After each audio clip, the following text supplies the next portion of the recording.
Go ahead. All good? Okay. Good evening. Welcome to the Vernon Hills Park District Board of Commissioners Park Meeting for October 23rd, 2014. May I have a roll call, please? Commissioner Kessler. Here. Commissioner Robbins. Here. Commissioner Dorhofer. Here. Commissioner Maloon. Here. President Ballou. Present. May all rise for the Pledge of Allegiance. I pledge allegiance to the flag of the United States of America and to the republic for which it stands, one nation, under God, indivisible, with liberty and justice for all.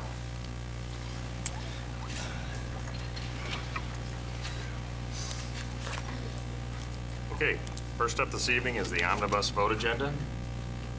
Items under the omnibus vote agenda are considered routine and/or non-controversial and will be approved by one motion. If a separate vote on any one item is desired, it will be pulled from the omnibus vote agenda and voted on separately. Items this evening on the omnibus vote agenda are A, minutes of the regular board meeting from September 18, 2014. B, minutes of closed session meeting from September 18, 2014. And C, payables Les Granger and payroll through October 23, 2014, in the amount of $595,076.51. I need a motion to approve the omnibus vote agenda. So moved. Second. Any discussion? Commissioner Robbins? I would like to make a motion for amendment to the consent agenda. Okay. We have a motion on the table for an amendment to the consent agenda. Do I have a second? I don't understand. What do we, If anyone wants to make a change to this, we have to make a motion to allow for a change. don't we need to know what the change is? All we know is at this point, it's just a change. I'll second, because I don't know. Yeah. Okay. And we have a second? Second. All right. I need a roll call on the amendment. Commissioner Kessler. Yes. Commissioner Dorhofer. Yes. Commissioner Maloon. To be clear, this is to open the omnibus vote agenda for amendment. That is That's all correct. we're voting. That's all we're voting for right now. We're not voting on the omnibus vote agenda. Sure. Yes. Okay. Okay. Commissioner Robbins. Yes. President Ballou. Yes. Commissioner Robbins? I would like to separately discuss the payable to Lauterbach and Heeman in the amount of $11,400.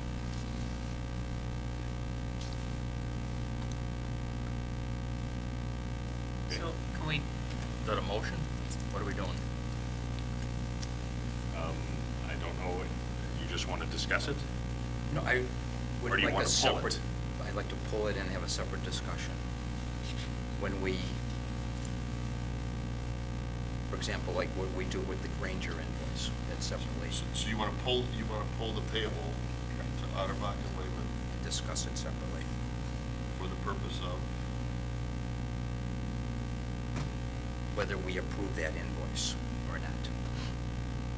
Okay. So that is your motion then? Yes. Okay. So we have a motion on the floor to pull the one item from the consent agenda, the Lauterbach and, excuse me, I forgot the last name. Amen. Item from the payables. Do I have a second? is it just so we could discuss it? That is correct.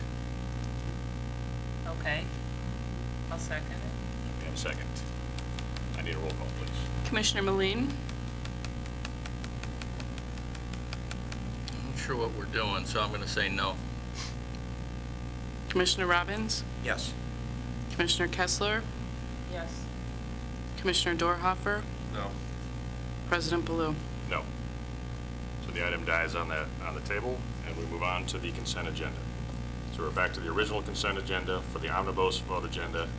We've had a motion, we've had a second, and we need a vote now. Commissioner Robbins. Yes.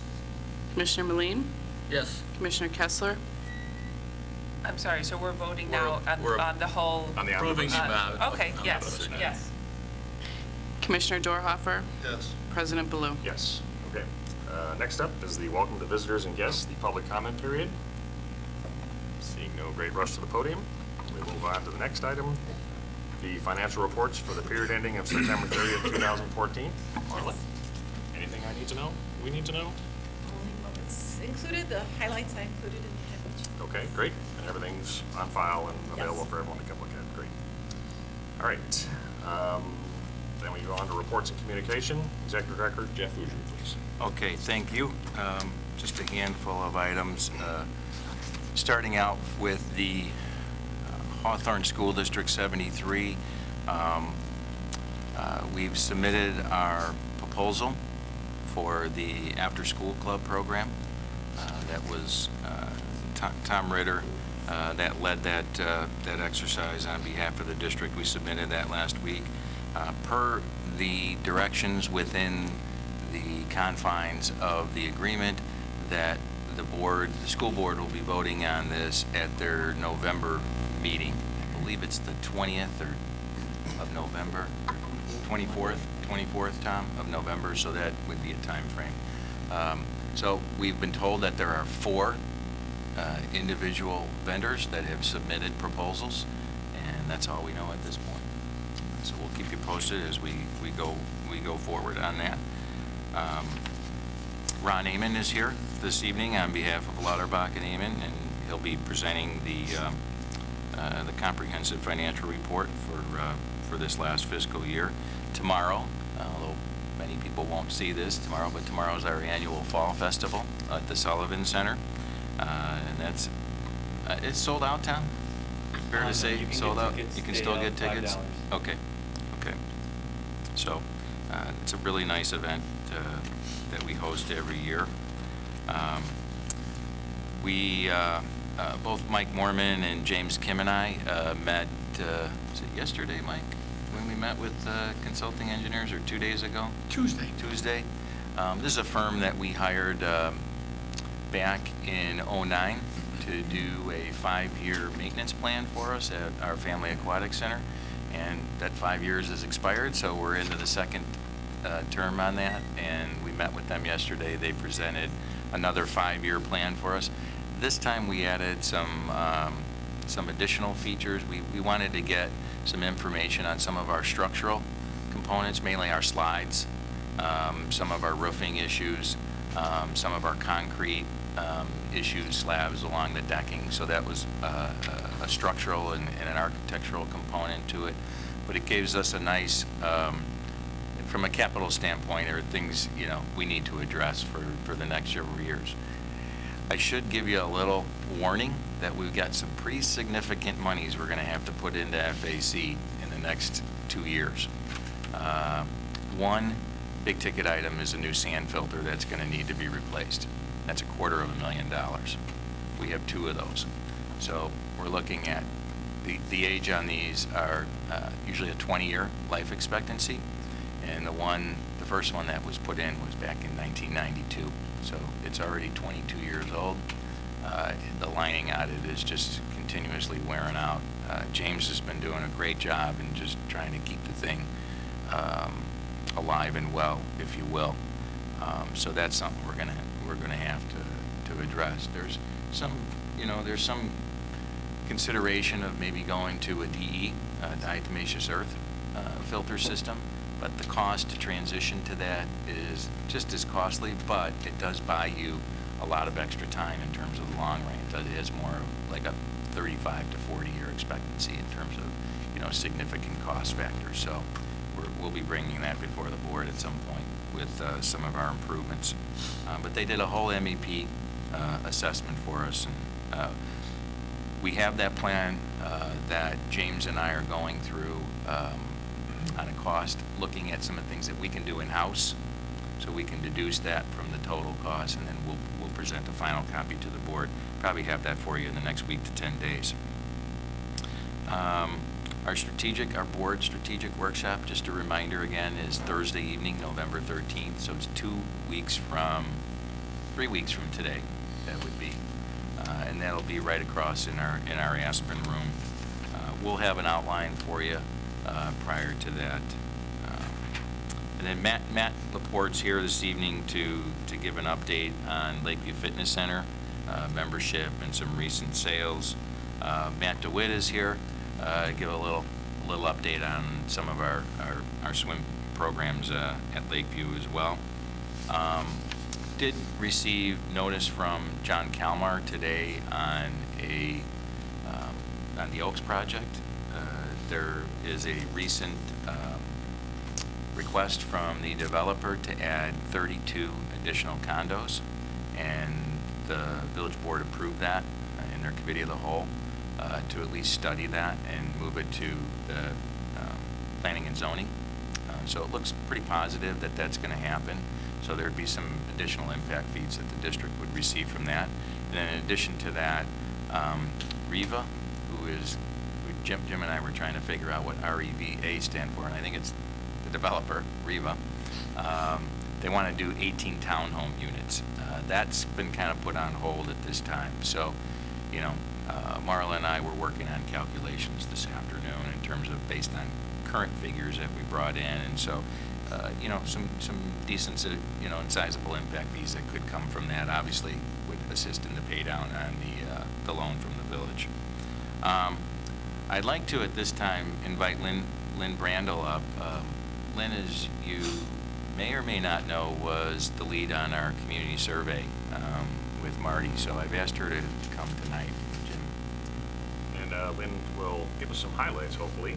Okay. Just highlight, please. Just highlights. Of We're the going to go quickly. community survey and what we got back as far as input and numbers and everything, please. Sure, yes. I am Lynn Brandel. I'm a resident of the Park District. I've worked with you guys before. I also do consulting mostly with community-based groups, such as the Park District. I kind of have the business and communications background. I worked a lot with Marty on this. Cheryl had to do a lot of communication. The front desk got involved. Everybody kind of got involved at some point. But we came up with a pretty slick survey for you that didn't cost very much and got you some good results. I'm going to talk about why we did what we did, your results, and your opportunities just very quickly. Marty has binders ready for everybody with more information than you can probably ever digest. But as you go into your strategic planning process, you can look back at all of those pieces of information that came out from this. And as you do your strategic planning, that will feed into your gold medal application. So that was the purpose for this whole thing. There wasn't like there was a big burning question. Years past, you've had some surveys that you had big burning questions. And so therefore, you work with some kind of university-based consulting groups to make sure you had a statistically significant sample, and people were contacted over and over to make sure they got the answers in. We didn't go that route this time because we wanted to be very cost-effective and get you the answers you need at the level that seemed appropriate and be fiscally responsible. So we focused on getting a survey that everybody that wanted to could do it. It wasn't like a sample that was, there were parameters to it. Anybody could do this. We used online for a lot of reasons. It was cheaper. The tabulation and analysis is pretty much done for you. You don't have to have a college kid sitting there typing it in. No postage, no paper. Easy on your residents to do. You look technologically savvy and responsible fiscally, so we just thought it was a win-win for everybody, especially since you weren't going for any burning question that you had to have a very statistically significant result. As I said, we went online. It was a 5-minute survey if you wanted to do it in 5 minutes.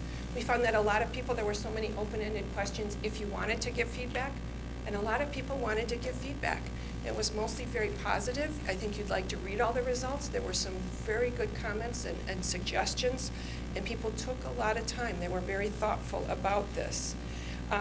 We also use this as an opportunity to communicate about the Park District. So rather than just get information from the people, every question that we put out there, we'd have a little preamble to it. For instance, instead of just saying, how do you like our parks, you would ask, you can enjoy more than 400 acres of green space and waterways, including parks, bike paths, and sports fields. Now how do you feel about it? And we'd get the satisfaction and use rate. So we tried to use this as an opportunity. If somebody was going to take the time to do this, that they would learn about the Park District, maybe things they didn't know. That's what we did and how we did it. Your response rate, you got 835 respondents that took the time to do this. That's 2 or 3 times what you got on the survey you did about 5 years ago.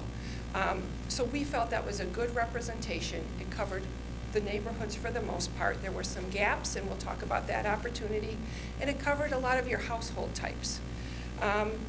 We did incentivize this. We said if you get through to the end, and if you want it, you can give us your name and address, and the Park District will send you a $10 gift card, which the front desk did a great job of sending all those out. It was more work for them. So yes, there was about $6,500 worth of bottom line costs that you gave these gift cards out. But I think you could look at that as like kind of a marketing investment. Oftentimes people don't use gift cards. I hope they do in this case, because if they're people who already use your programs, it's a great gift. Here's $10 off your next spin class. That's kind of a nice thank you. If you've never used it and they get a $10 gift card, maybe they're going to sign up for something they've never tried before. So we did incentivize, and we had 656 people say, yeah, I'll tell you who I am after I told you all this, what I think about the Park District. I'm still going to tell you who I am and give me a gift card. We also had 67 people that wanted follow-up, which made us a little nervous. That's a lot of people that want to be called by somebody from the Park District, and Park District staff did contact everybody. There were a few people that had discussions they wanted to have. A lot of the people just said, everything's great, thank you. And some people had concerns about the Deer Path Park project that Lake County was doing, and by then it had resolved itself. So it was really not too bad for those 67. A lot of them were just saying, good job. Residency, 650 of the folks were residents, but you had about 140 people that took time to take this survey and had some level of connection to the Park District, and they didn't work here and they didn't live here. So I just thought that was kind of interesting, perhaps an opportunity. We don't know who these people quite are and what they're doing, but you have reach beyond your borders. We also have new residents. They don't know where they live in town. They don't know what's available, but they took the time to do the survey and be very interested in this and want to know more. So there's a great opportunity there. Your survey questions, we looked at your programs in 4 categories: outdoor spaces, facilities, programs, youth and adults, so we could kind of look at how programs went, and special events. Now, keep in mind, we did this in the summertime. Everybody was thinking a lot about outdoors. Outdoor spaces and facilities got very high usage marks, very high satisfaction marks, very positive. And a lot of those people that were using your outdoor spaces aren't from Vernon Hills too. That's where a lot of those 140 come in. They're biking through the area or whatever. Less familiarity with programs and less familiarity with special events, and therefore the satisfaction rates are still very high, but more moderate, because I think it's people going, you know, I haven't had a kid for a while, my kids have moved out, I'm really not familiar with the program, which speaks to another opportunity, which is that people tend to have the perception that the Park District is all about kids, or people with kids. And so there might be an opportunity, because we know there's something for everyone. We did a check of your perception overall as a Park District. We talked about reputation, opportunities, quality, and value. You got marks that were off the charts. Even people that were giving some very critical comments gave you extremely high marks for your reputation. And in fact, when you go to the other side of the scale, people who would say, I disagree with that, it's not a quality organization, there were maybe at most 2% of the people would say, you know, I disagree with those reputation conversations, and 2% isn't enough. It could have been like when I mess up the scale and go to the wrong end. So I think you can feel really good about your place in the community. You're very well respected and very appreciated. We did ask questions about affiliates. I think people are maybe confused about what an affiliate is and what a Park District program is.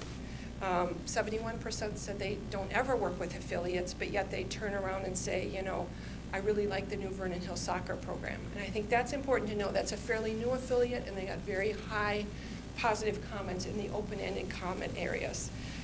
Most of the affiliates got very positive comments, and there are opportunities also when you look at the data and you look at the comments, and I think you're aware of that, where people think the Park District does such a great job at managing and organizing and communicating, they'd like you to take back more programs. So programs that maybe have been handed to an affiliate, they would like to see you do again. And there's a trend in the comments that way. So we talk about some of the opportunities, just to wrap up quickly. Like I said, you'll see more of this in your packets when Marty does all that work. The perception that the Park District programs are primarily for children or people with children. We saw where people would say, I haven't had kids for a while, so I really don't use the Park District anymore, but I love the parks. but they don't realize there's programming for them. How to connect with new residents. That's a problem for every organization. How to communicate with people outside of your mailing list, people who don't get the Park District program because they aren't residents, they don't work here, they don't live here, but yet they seem to be very interested in your programs. And we're not quite sure who they are, to tell you the truth. Confusion about who is who and who does what. There's comments about summer celebration, National Night Out, you go down the list. The community thinks of you all as one big happy family doing all the work together. And that's probably fine. I don't know if that's anything that you do have to fix, but just be aware that as residents, we can't always tell the difference between what organization is taking the lead and what program goes where. So when they do talk about programs, they would mention programs that weren't yours, but they like them a lot anyway. We talk about connectivity of bike paths and walking paths, both within the community, so I can get from, say, the other side of the tracks toward the west and get to the park safely, or I can come from Libertyville all the way through and get to Lincolnshire. If those connections are there, people act as though they don't know where they are, so they'd like to know more about that. And then there were a lot of good pieces of information that staff can go through about scheduling. As people say, you know, work schedules, worship schedules, daycare schedules are all different now than they used to be. And so there were a lot of suggestions about tweaking different programming scheduling, so hopefully more people would use them, because the bottom line is overall everybody was so positive and very, even the people that gave highly critical comments felt very positive about the Park District and felt very supportive, and they're very passionate about it. And I think just to have that level of interest is a positive for anybody. So thank you for letting me work on this with Marty and Cheryl and everybody else. And if you have questions, I can answer some of them, and Marty will have, as I said, a packet with spreadsheets and pie charts and everything else. Anybody have any questions? It's all good news. Questions, comments? Well, first of all, I'd like to thank you for all your time and effort into doing this. What's great is hearing the number of people that actually took the time to respond to the survey. The last time, from 230 or whatever, all the way over 800 is a big increase. So. And I want to point out too, you didn't spend any more money to publicize, but every time Cheryl had something to go out, she would like put a QR code or something in it, and people could scan that and do it. So she piggybacked everything together, so everything did double duty. It was all things that you were already doing. So staff worked together to make sure that you got the most bang for your buck, and I think that's why your response rate was nice and high.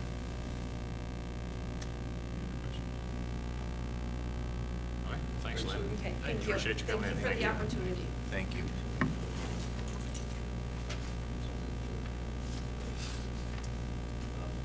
Just a slight intermission here. We had a public comment period earlier. We've had someone join us. Are you interested in speaking on anything?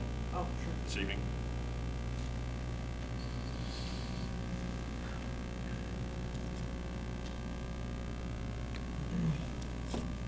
Hi, my name is Ron Villaville. I actually work for Congressman Brad Schneider, and I'm just here to say thank you.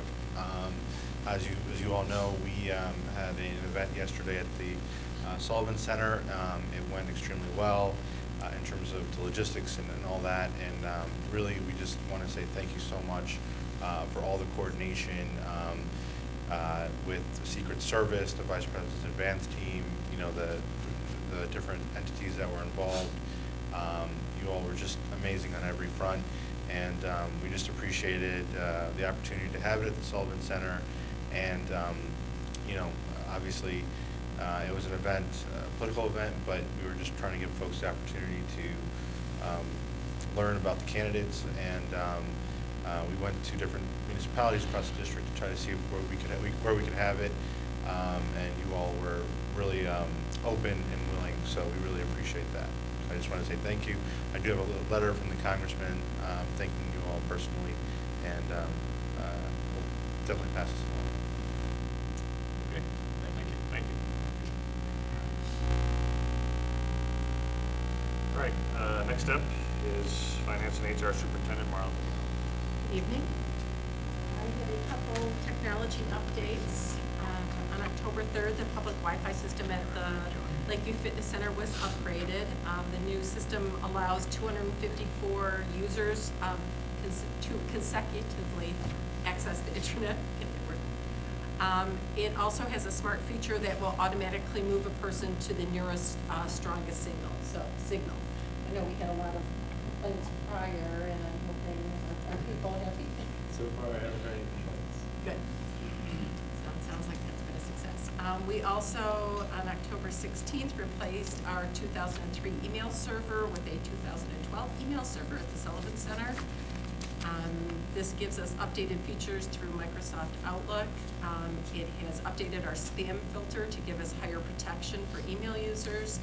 And in the event that our server would ever go down, it also holds all the emails in a queue so that we don't lose the emails. So that was something we really needed to get updated. And I wanted to compliment Randy Koploff on the job he did.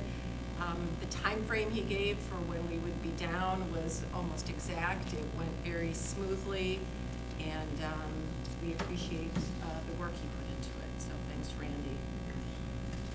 I attended a Paderma Health Program Council meeting. We have this meeting every year before open enrollment, and they go over some new programs and what our rate increase will be for the year. Couple points they went over. We will be starting in January. They have a new called PATH program, and it will be a really nice online program for all of staff to, rather than just doing a couple wellness events during the year, it'll be a year-long website where you can get wellness and nutrition information, you can log information, and there are like cash incentives to do different wellness things. So it's now become a year-long wellness project. So I think staff is gonna like it. They gave us updates on the Affordable Care Act, and one that affects us and is very beneficial for the Park District. We have now another delay in the pay or play rule, as they refer to it. So employers who are between 50 and 99 employees, which we're considered a large employer, it's delayed for 1 year until we have to start paying for health insurance for those who work 30 hours and over. It will be a small impact for us. We don't have a lot of employees in that category, and we will monitor those employees over the next year that are in that category to decide if they are someone we want to have working that many hours, but it gives us a whole nother year to start that program. And then the average increase in health care rates for the staff, for the district, will be 9.8%, and a portion of that is passed along to the staff. And that is my report, unless anyone has any questions. Any questions for Marlon? Thank you. All right, next up, Recreation Superintendent Tom Ritter. Good evening. I wanted to start my report with an answer to a question from Commissioner Kessler last month's meeting about our recycling event. And I'll plug that event as well. It's on November 15th, Saturday, right in front of Westfield Mall. We recycle just about everything. But one of the new items we were adding was textiles, and there was a question of what they do with it. And what I have here says 45% of the donated items are worn as secondhand clothing.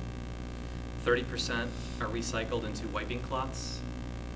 15% are reprocessed into fibers, and 5% with an arrow down says are unusable. But more and more of these places are becoming zero waste, so very little they're getting rid of. So it doesn't total 100%, but it's close. So about half of it gets reused. Thank you, Tom. You're welcome. We're starting our second year of working with our affiliate, the Vernon Hills Soccer Club, and collecting soccer registration on their behalf. We started doing that last fall. The information regarding their spring program will be in our winter brochure, which comes out late November, but they are taking the registration now. So people can register at the Sullivan Center, Lakeview Fitness Center, or online, and for the spring 2015 season. And they are going to be offering a new level of program this coming spring. It's going to be a co-ed 6th through 8th grade recreation house league. So if people are interested in that, that's something new they're doing. Our youth basketball leagues, we're getting into the heart of the season now as far as preparation goes. This Saturday is skill day for those kids that are registered. At this time, it is late registration, so you can still register. We had quite a few people register late last year as well. There is a $50 late fee tied into the registration fee. We begin practices the week of December 1st. They get one game in before the holiday break, and then the bulk of the season takes place from January to March. It's a 12-game season. And something, it's still in the works, it's going to happen, but the details are still being worked out, and the information will be out soon, is we are going to be offering a first and second grade basketball program. The Vernon Hills Athletic Association is not doing first and second grade basketball, and they'll help us promote the program. So we're working out the details of it. Basically, on Saturdays in the winter, we'll be having a program at the Sullivan Center in the gymnasium for first and second grade. So look for information soon. If you have questions about it, or you want to be informed as soon as possible, you can contact the Sullivan Center. We'll get your name and information, but we're looking forward to adding that new level of play, because normally our league started with third grade. It's a combination of a league and an instructional program. Our adult basketball leagues begin on November 3rd. I'm sorry, registration for our adult basketball leagues begins November 3rd for residents. And the leagues begin January 6th. They play at the schools. We have access to the schools, District 73 schools. We've always offered 3 different leagues. We categorize them as gold, silver, and bronze, just a different level of skill, talent. But this year we're adding a 40 and over men's league as well. We'll see if we can get enough interest for that specific target market. There's been some interest expressed, and that we give it a try. So we'll have 4 different levels. Next weekend, November 1st, we'll be doing our 5th pumpkin launch. I like to thank him every year, because without him we couldn't do this, but Jason Rush over at Vernon Hills High School, he built this, they call it a trebuchet, I just call it a launcher. He built this launcher a few years ago with his students. It was a great project, and they continue to bring it out to us over at Century Park North Sled Hill. It ends up at the top of the hill, and people register to launch pumpkins, and we did sell it out. I think about 50 people signed up for it, but it's just as much fun to come watch as it is to launch. So we encourage people to come out next Saturday, the 1st, to watch the pumpkin launch. 11 a.m. Community gardens, thank everybody for coming out and getting a garden site this year. I mean, this program seems to continue to grow each year, the demand, the waiting lists. We had 3 sites this year, obviously with the focus at the new park maintenance facility right over there at Century Park North. All 3 sites were sold out. The week of November 3rd is when they're going to turn it over, till it up for the winter. And then the spring-summer brochure, which comes out in February, will be your opportunity to express your interest to do it again next year or get on a list. So thanks for everybody's participation. And this one, I just like to get the word out because we get the calls all fall long. I think I mentioned this last report as well, but the Polar Express Storytime train that we do in December has been sold out since September. So if people are interested, you can get on the waiting list for all 3 of those trips, but it has sold out. So sorry about that. We can't add more. There's only so many you can do in a day. So, and that's my report unless there's any questions. Any questions for Tom? Nope. Okay. Thanks, Tom. Next up, Communication Manager, or excuse me, Parks Superintendent Mike Wong. Okay, thank you very much. Good evening, Commissioners and public. During the month of October 2014, we started our park-wide fertilization and weed control.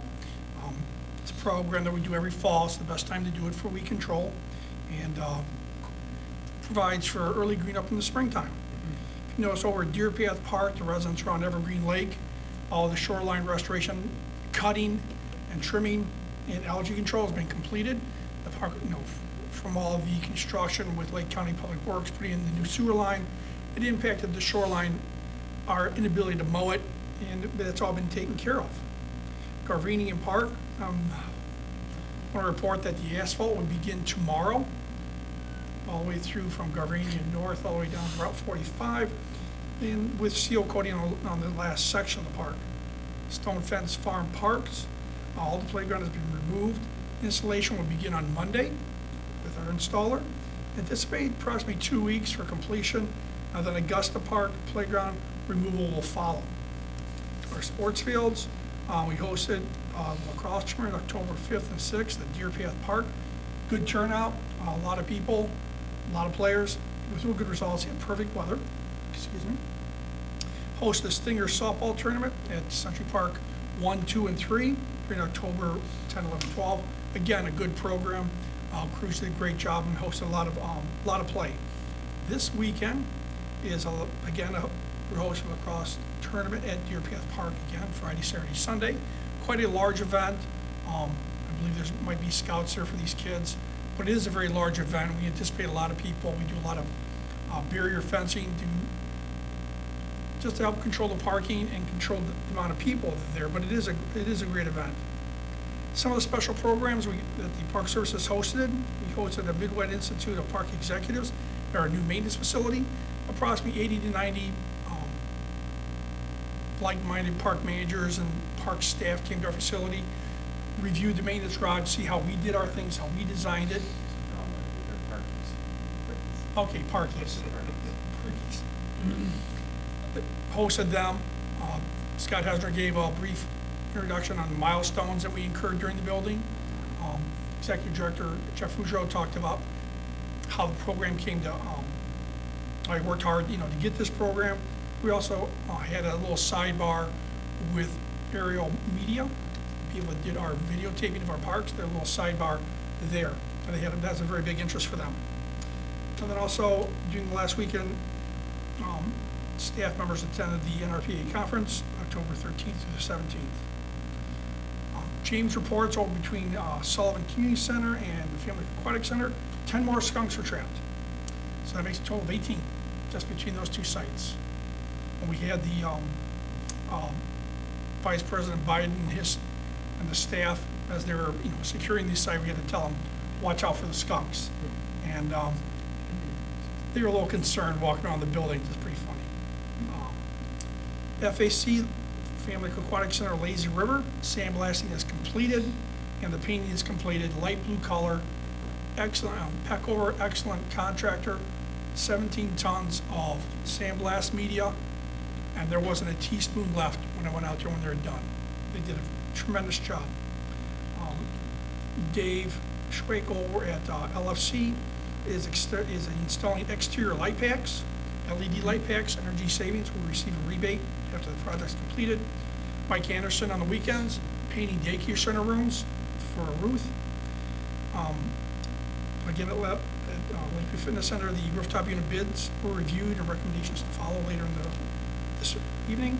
And then last, over again at Lakeview Fitness Center, touchless faucet and hand dryers installed in the common rooms and touchless urinals and toilets installed throughout the facility. Any questions? Jeff wants me to ask you about LED lighting in the parks. Okay. Are we going to do anything? Yes, we are. I am had a presentation by a company working with James. He's much more knowledgeable on that. But we did entertain one individual for LED lighting throughout Century Park, working with DCO grants. It's pretty expensive, the amount of money we're getting back. We're formulating how much power we actually use. It's a little convoluted because there's so many meters, trying to get an exact read so they can give us a realistic payback. If we go to LED lighting, we're trying to tabulate that information because we pull from 13 different meters throughout the parks for LED that support our lights in the park, our pathway lights from 13 different meters. And it's a real challenge to find exactly which meter matches its meter number. So that's been ongoing. But yes, I am definitely entertaining highly installing LED lights throughout our walkways, starting at Century Park. And I know Mike, Commissioner Kessler had asked me about some of the solar lighting that we have. There's some of the gazebos and some That's of the correct. shelters, right, we put in. Those, fine. We gotta keep them clean. The flashing light over at Deer Path Park was a solar light that failed. And it was, Jeff kept sending these emails, there's a blinking light over by Kids Castle. I'm like, there's no lights at Kids Castle. No, that was That was Commissioner Dorhofer. Dorhofer, Me. but yes. You know, and finally it dawns on me, well, it's the light inside the little shelter there, and I forgot we put one there.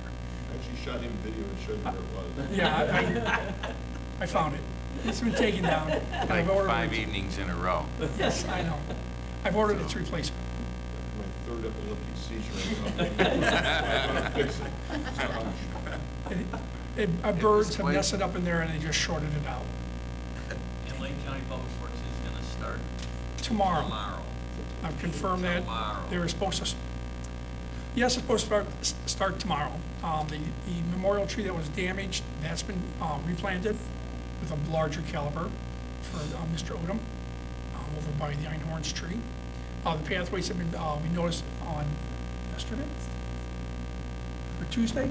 The Tuesday, they were brooming the existing asphalt path, which will be overlaid basically by halfway between Garvinian Park Playground and Stone Fence Bridge. That's been broomed, and they'll overlay that. So we have one continuous harmonious mono slab asphalt pour. Now then where it ends at the dividing line by the playground at Garvinian Park, they will seal coat the west end of the asphalt path that wasn't affected or impacted with the construction. all the way up to the bridge. Yes, sir. So they're asphalting tomorrow. I will call the executive director directly It's when I'm supposed to there. be a beautiful, warm day tomorrow. Yes, it Be- is. Be a good asphalting day. It's been a beautiful October. Right, yes. Yeah. Could have been any day in October they could have asphalted. That will be out there about 7:30 tomorrow morning and seeing if they're gonna, they have topsoil, covered topsoil on site, covered for the, for the backfilling along the curb. We talked about that at length with the contractor in Lake County Public Works, because I don't want any damming effect from the resident's house hitting the path. I don't want any damming. I want the water to flow all the way to the CV ditch. That's why all that soil is there. And I do want to thank, I don't know that it's me personally, but I'm glad to see that they cleaned up the area right by the Garvinian sign there, right at, Around as you come 45, down, yeah. right when you come in off of 45, they did a nice job of finally getting all that equipment out of there and seating it, whatever, so. Any other questions for Mike? Thanks, Mike. Next up, Communications Manager Cheryl Barron. Good evening. Our winter brochure is almost complete. It'll be mailed the week of November 17th. Our advertisers in this publication are Allstate, Shotokan Karate, and the Vernon Hills Bank and Trust. We have up to 8,236 subscribers currently to our community newsletter, which we call Park Paths. We did have one go out recently, talking about our youth basketball leagues, the Lakeview Fitness membership sale, and special events for this fall. Last month, we talked about including our park board videos on our website, which they are there now. I believe we just have last month's up, but Randy's working on adding prior ones also to that page. It's under our park board page. And also, when you go on our home page, the events tab will be the default. Last month, it was a news tab, so it's been changed to the events tab. We have quite a few financial sponsors for our Fall Fest. Thank you to Jessica for going out and getting these. I'd like to just read them off. We have PETA Inn, Jacobson and Sue Orthodontics, Brunswick Zone, Dave & Buster's, Chick-fil-A, Athletico, Edward Jones, Chuck E. Cheese, Shotokan Karate, RKB Distributors, Elite Remodeling, Vernon Hills Bank and Trust, and Jason's Deli. Thank you to all of our local sponsors. We're also going to have 2 mascots at the fest. Chuck E. Cheese will be there, and there's a Chick-fil-A mascot. I'm not sure what Chick-fil-A looks like, but he'll be there also. Is he a chicken? Oh, is he a cow? Okay, well, they'll both be there. We'll have a mouse and a cow. I'm sure Matt, well, I'll leave that to Matt. Matt will talk about the Lakeview Fitness Centership membership sale. We did have postcards go out to every Vernon Hills resident and other advertising that you can just read yourself there. We are participating in the U.S. Marine Corps Toys for Tots program again. Boxes were delivered this week to the Lashton Center, Sullivan, and Lakeview. New unwrapped toys suitable for children newborn through 16 years old can be dropped into the boxes, and you can do that through December 15th, and they will be picked up and distributed to needy children in our community. And That is my report. Any questions? Any questions for Cheryl? Thank you, Cheryl. Next up, we have a guest speaker this evening, the Lakeview Facility Supervisor, Matt Laporte. Good evening. Happy to report that a recent sale brought in 187 new members and just over $100,000 in revenue. In total, we did about 637 past sales through our 2-week sale period. Our membership is currently at just under 2,800, and our goal for by December 31st is 2,900. So we're on track for that. And we anticipate being just over 3,000 come May 31st to support the budget that I put together last year, or earlier this year. Otherwise, things are looking good. We're up in revenue projections for daily admission, personal training, sales, and program revenue as well. Group exercise, which is participation, which is generally a indicator of member engagement and retention success, is well above where we were in 2013, and that's not through adding any additional classes. Upcoming at the facility, we have a member appreciation event, which will be for the week of November 10th, and that coincides with our anniversary. And throughout the week, we'll have some businesses come in, give some giveaways, coupons, and complimentary services to our members. We'll have light refreshments as well. On October 2nd, we launched our first excuse me, focus group with our fitness members. We spent some time with about 18 members answering questions and getting kind of their feedback on how we're doing as staff and the future direction of the facility. I did provide some minutes for you on that meeting. Matt's here to talk a little bit about the swim team program, so I'll defer to him in a little bit. And on Thanksgiving, we will have some holiday hours again. The hours will be 7 to 1, and then the day after, that Friday, we'll have a delayed start, opening at 7 a.m. and closing early at 8 p.m. That concludes my report. Do you have any questions?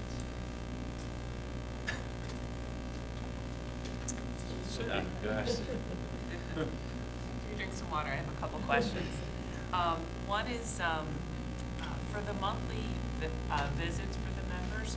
Is there a way, I know we're still kind of gathering all this information, but to start tracking what it is each month so we can get an idea when they're high and low? And I can grab that out. Because I know in the summer you were trying to do some programs to keep the membership going, and it's kind of nice to kind of see that. I'm just curious about that. I can do a 2-year comparison, from last year and then this year, month by month, to see participation-wise where we're at. We're well ahead of where we were last year in terms of number of visits. The monthly visits Yep. are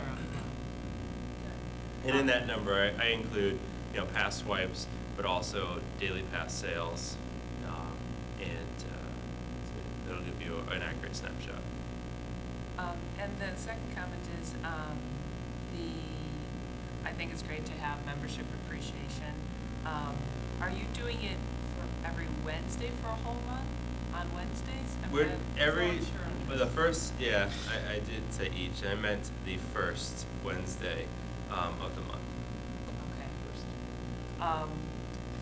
Is there any concern about if you always do it on a Wednesday, that those that work on different days to rotate it? I know it's probably hard because you're going to always be missing some people. And, to be honest, I think I may be wrong. I think it's actually the first day for the first of the month. Oh, so okay. I apologize so for that. Because last month it was a Wednesday, and then I believe it was the first of the month. So, so it will rotate. Okay. My fault. Thank you. I believe you have another guest for you this evening. Would you like to introduce him, please? I'd like to introduce our aquatic coordinator, Matt DeWitt. We'll give some great results of our swim team and swim lesson program. All right, it's all yours. Want to grab the microphone there so we can all hear you? First off, thank you for inviting me here tonight, Jeff. Appreciate it. Just a real brief explanation of the team and how it works. We have 5 different practice groups.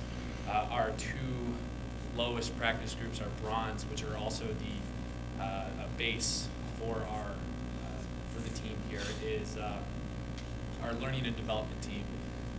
They're the kids that do not necessarily go to meets or anything like that. They're a step right above swim lessons, and they come once or twice a week to practice with us. After that, we have our silver, gold, and green groups. After that, those guys are our competitive teams, with our green being our highest.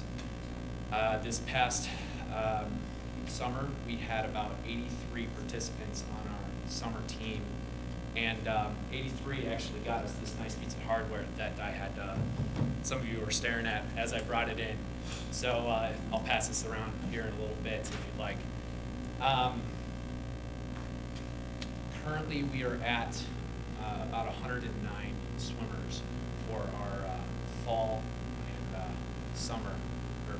and winter season, with a total of 159 registrations. I actually had 1 registration today, so sorry, counting. And with comparison of last year, we had about 131. So we had an increase of about 28 there. And the difference in revenue is about $11,000. So I can kind of attest that to the summer successful season. And we're already looking to have a fantastic season for the current. We just had 1 meet already at Vernon Hills High School, and we already had 3 state cuts and a handful of regional cuts. That's good. Yes. What's a cut? A cut, so they made a certain time. Okay. We had a bunch of time improvements. I'm pretty sure everybody that had competed this past weekend improved in some capacity, whether it's a few hundredths of a second to we had one girl actually improve her time by over 25 seconds in a 100-yard race. Wow. And so that's down and back twice.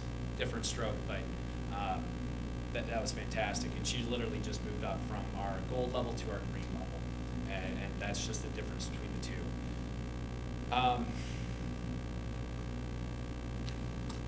As far as our swim lessons going on right now, this past fall 1 session, we were at 91% capacity with 258 registrants.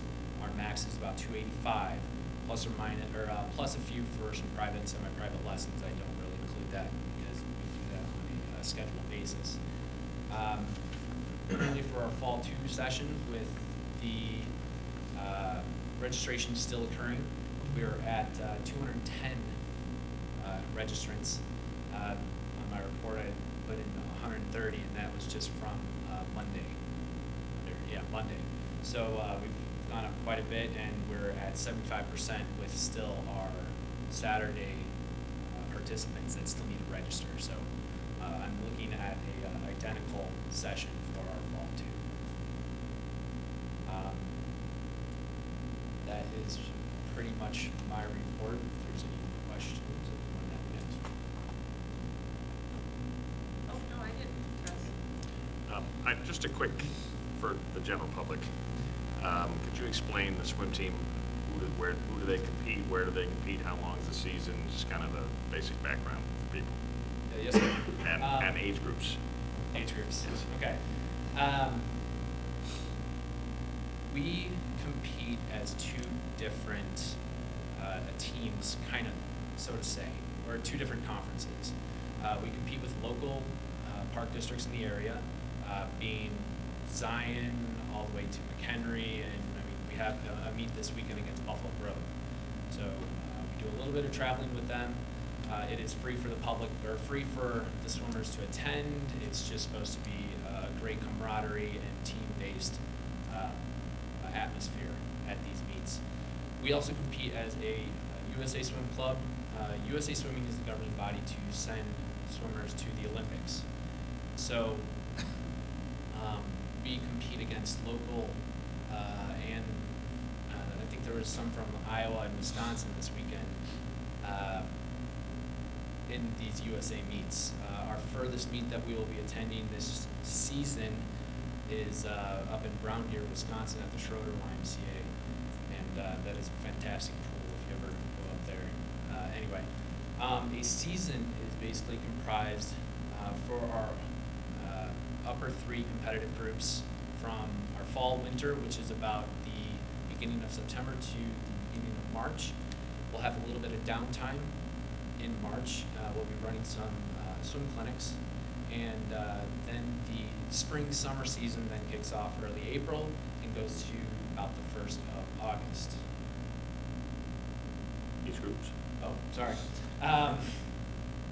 We take basically a 5-year-old who can swim across the pool, all the way up to our oldest right now is 17 in high school. Through when you compete, there are different age groups at these meets. There are typically 8 and under, 9, 10, 11, 12, 13, 14, and then 15 and over at these meets. Some of the meets are a little different in the USA world. They are 10 and under, or 12 and under, 13 and over. So it can vary a little bit. So we pretty much take kids kindergarten to senior in high school then? We do, yes. Okay. All right, any questions for either of the mats? Awesome job. Thanks for your work. Thanks, man. Okay. Next, we have, we normally have Commissioner Committee reports and communications. I see we don't have any this evening. Board correspondence, we have none.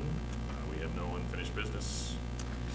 Next is new business with the representatives from Lauterbach and Eamon, auditor presentation. I'd like to invite them to the podium, please. Ron Eamon will be doing the presentation this evening.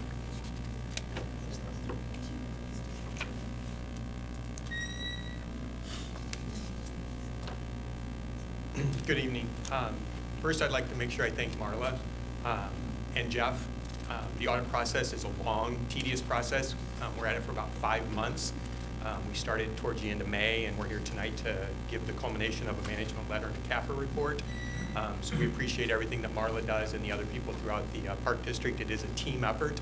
I tell all the boards that I go to that it's Park District staff and that team, and it's our team from the audit perspective to make sure you get through this process. And it takes both sides and a lot of cooperation to get through the 5-month process. So we appreciate everything that the Park District did. One unique change that we made this year is we also included Commissioner Robbins in the draft process of the audit, which is a unique change that we decided to do this year as we hadn't done that in the past. The first thing I'd like to talk about is the management letter that we issued to the Park District. There are 2 current year comments and 3 comments carried over from last year. The first current year comment is a new GASB. This is a Governmental Accounting Standards Board comment. In May of 16, the Park District will have to implement this comment, and it talks about your IMRF fund. Once again, what I tell all my boards is that it's not going to change the amount you fund into IMRF. It's not going to change what the numbers are or how you budget, but what it's going to change is how it gets disclosed in the CAFR itself. Right now, it's a disclosure information. It's in your footnotes, and it's in the section called required supplementary information. And when this standard goes into effect, it's ultimately going to come onto the balance sheet at the entity-wide level for your unfunded liability related to IMRF. So it's informational tonight. Next year at May of 17, our process would be to give the Park District live examples of your numbers, and then the following year would be the implementation year. The second current year comment is in relation to the fund balance policy that the Park District has. There is one fund, the Lakeview Fitness Center Fund, that is not in compliance with the parameters of the fund balance policy. So our job as the auditors is just to make sure the board's aware of that, which I'm sure you are. And it's a continual budgeting process to see if and when you can get it within the standards of the policy. The 3 carryover comments from last year. The first one is a GASB that was implemented in May of 14 in the current audit process. I just interrupt just to make sure people understand when it's not in compliance, because it's not making any money, we can't put any money aside.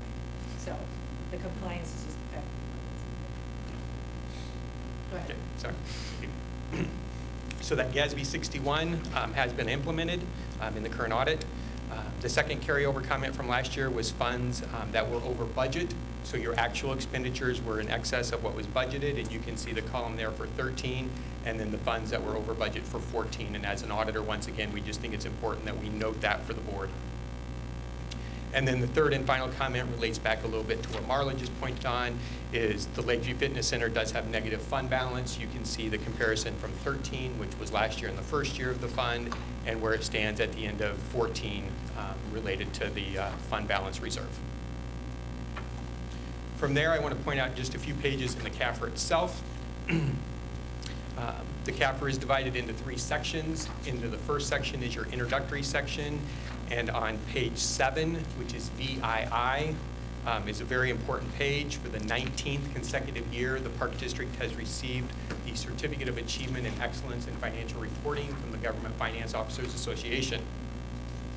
What that process entails is once the audit is accepted by the board, it's submitted to the GFOA, and it goes through 3 levels of review. The different levels are very unique and different in what they're required. None of the levels talk about your financial health, but what they do look at is making sure all your reporting requirements are within standards and that all the numbers tick and tie throughout your audit. So it's a very prestigious award, and the Park District should be very happy and content that you're part of that program for the 19th consecutive year. And once this audit is completed, then it will be submitted to the program as well. The second section of your CAFR is the financial section. The first pages I'm going to point out are pages 1 and 2 on the Lauterbach name and letterhead. Once again, the Park District has received a clean or unqualified opinion. This is the highest level of opinion you can receive from your auditors. And the basis of that opinion is that your financial statements are materially correct based on our auditing procedures.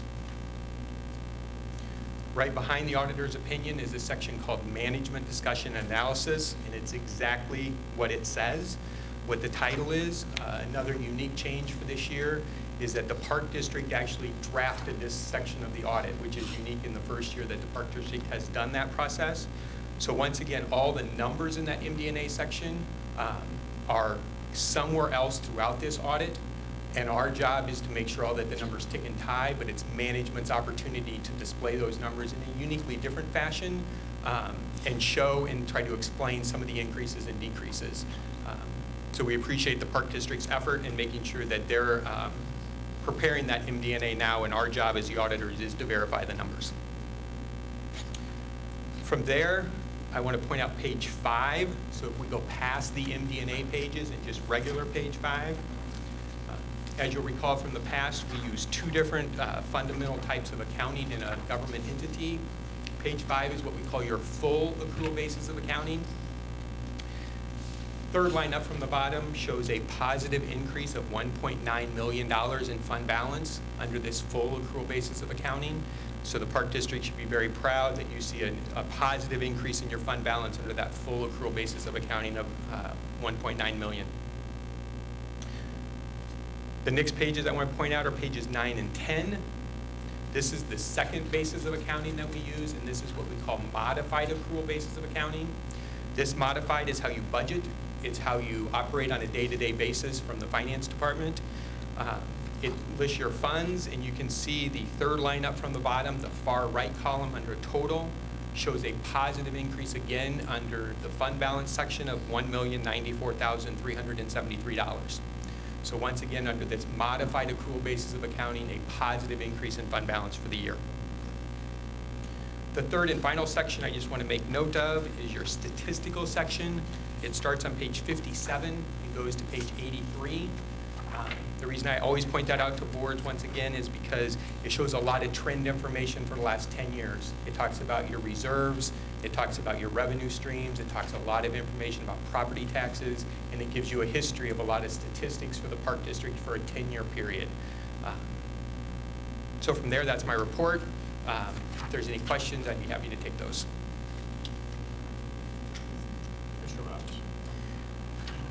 Ryan, I still have some issues with the work product and the review of your internal review of your financial statements. As you know, last year there was when you brought the audit for us to review, to accept, there was a substantial mistake, and it had to be corrected. Statements had to be withdrawn and reissued at a later date. And now I'm reviewing the current fiscal year, May 31st, 2014. I'm going through it, and there was a $500,000 mistake when you did some comparison between liabilities from May 31st, 2013 and May 31st, 2014. And my big issue is that you had changed a number from the May 31st, 2013. You had reduced a liability by $500,000 that was already in the prior financial statement. So again, you know, I look at that and I'm wondering, well, if that's off, then, you know, what in the May 31st, 2014 statement has to be off $500,000. And I just have an issue that, you know, 2 years in a row we're given statements and they were incorrect. They had to be re-pulled, redone. And I just, I'm concerned with your in-house review. I've been a practicing CPA for 44 years, and I've sit in on a lot of planning meetings for audits, and we spend a lot of hours just talking about technical review and quality control review, and just having, you know, adding up the statements, the columns, to make sure they balance and cross-foot. And I'm just concerned, and I just have issues, and obviously I haven't looked at, you know, your work papers and your reconciliations, but when I see these issues the last 2 years, it gives me, you know, I'm going back and wondering, you know, what else can't I trust in these numbers? And that's my statement. If I can comment on that, one of the things we changed this year is to make sure that you had a draft of the audit itself. And the number you're talking about as the Park District's responsibility is to prepare the MD&A section, which they did. And at that point in time, when the Park District prepared the MD&A, they did not have access to what that $500,000 number was. So when we got their information, we included it in the draft and provided that to you. As we went through and reviewed what the Park District prepared, we noticed that that number was wrong as well. And so we changed that number, and our review process, and technical review is a very standard process that we go through, that any accounting firm goes through, and we changed that number to make sure it was in compliance. So when you and I spoke last week, you pointed out that number, and my response to you is that number has already been changed, and it was right in the actual CAFR itself.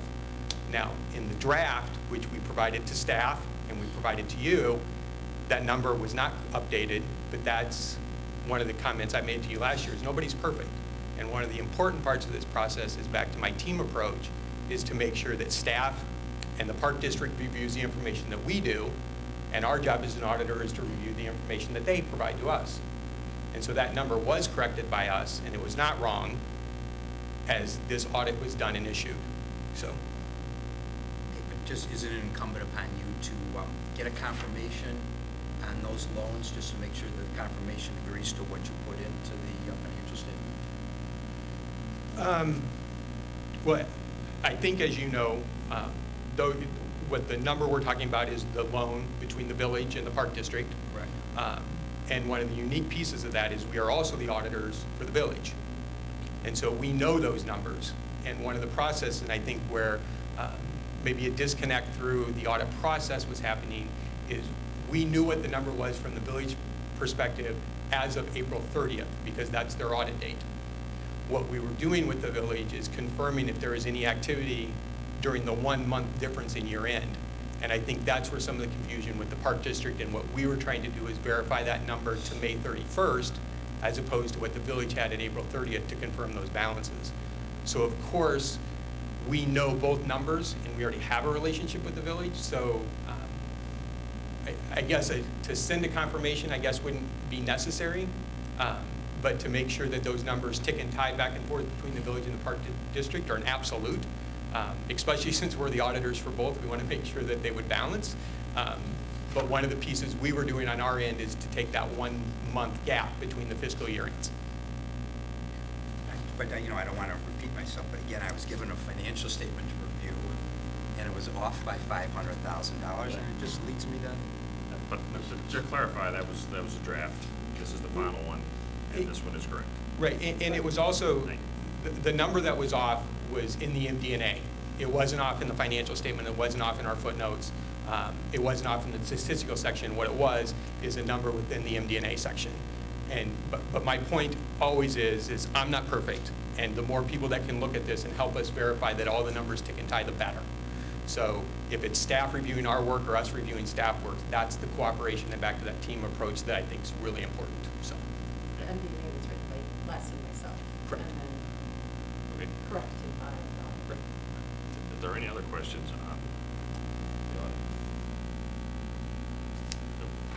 All right. 13 years in a row. Okay. Then I need to ask for a motion to approve the audit for the fiscal year 13-14 provided by Lauterbach and Heyman LLP. So moved. Second. More discussion? Roll call, please. Commissioner Dorhoeffer, Yes. Commissioner Kessler, Yes. Commissioner Robbins, No. Commissioner Meline, Yes. President Baloo. Yes, motion passes. Next item on the agenda, thank you very much, Thank you, Ron. is the Illinois Association of Park Districts Credential Certificate.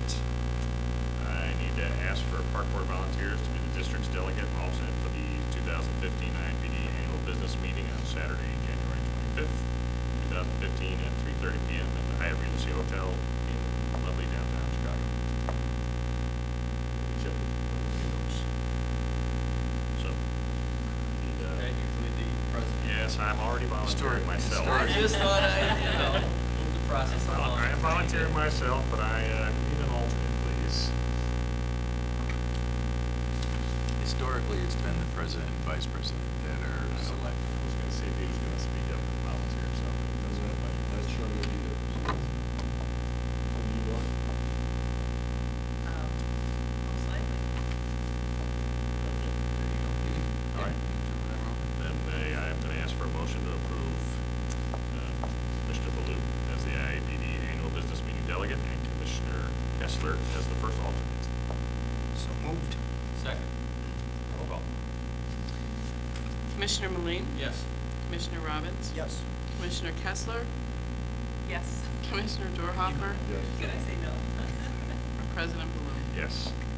Motion passes. Next up is a bid recommendation for the Lakeview Fitness Center rooftop unit replacement. I need a motion to award the Lakeview Fitness Center steam rooftop unit replacement project to MG Mechanical of Woodstock, Illinois, in the amount of $51,000. Second. Discussion quickly on this. I talked to Jeff earlier. I just wanted to clarify for everybody in the explanation that they got. Jeff's going to fill me in real fast on this. That there were 4 numbers listed.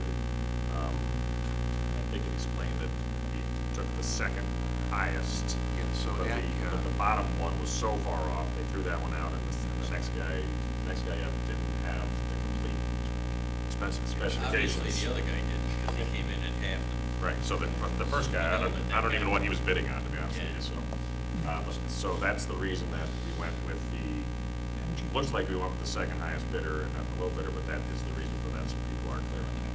So I just want to make sure everyone's on board. Okay, so we have, that's the end of that discussion. Commissioner Robbins, yes? But did we go back to the low bidder and ask them if they had all the specifications? The low bidder, after we opened their bid at the bid opening, they just said, please throw out my bid. I said, because their estimator screwed up.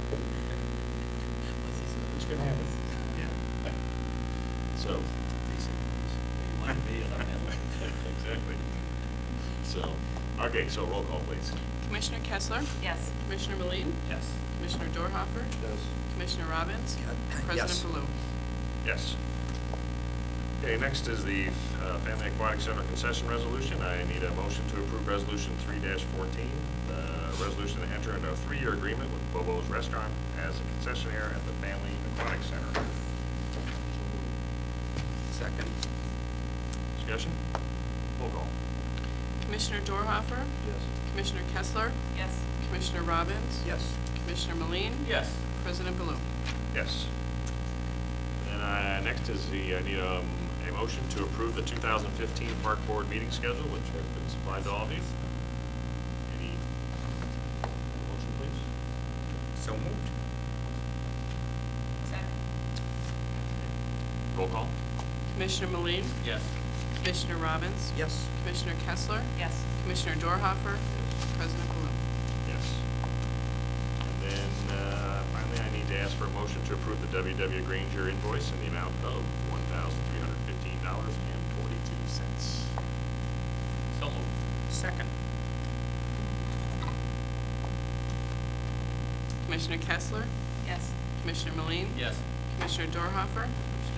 Commissioner Robbins? Yes. President Baloo? Yes. And then finally, this evening, we have Commissioner comments. Commissioner Meline? I'm good. Commissioner Robbins? Nothing? Commissioner Kessler?